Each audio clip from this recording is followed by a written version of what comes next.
దేవుని రక్షణ కలిగి ఉన్నట్లుగా ఉంటారే కానీ వారికి లోకం మీద ఆశ చావదు. కనుక నాకు తెలిసినటువంటి ఓ ప్రాంతంలో ఓ సహోదరుడు ఉంటాడు, చక్కగా ప్రభువులో రక్షణ పొందిన కుటుంబం.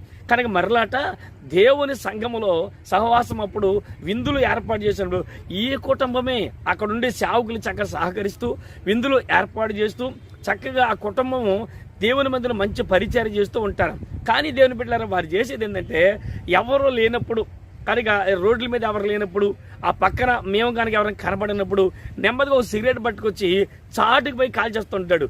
పొగ లోపలికి ఇళ్లలోకి పొగ వచ్చేస్తుంటుంది, అతను బయట పోయి కాలుతుంటే. కనుక ఆ ప్రాంతంలో కనుక ఎక్కడైనా ఆ వాసన వచ్చిందంటే ఆ పొగ వాసన మనోడే. కనుక ఎందుకనంటే కనుక దేవుని సందులో పరిచయం చేస్తూ సేవకుల దగ్గర సహకారంగా ఉంటూ కనుక అన్ని చక్కగా మేలును అనుభవిస్తూ కూడా దాన్ని విడిచిపెట్టలేని గుణం చూసారా. ఆ చిన్నది ఆ సిగరెట్ అనేది విడిచిపెట్టలేక ఆ పొగ తాగమైన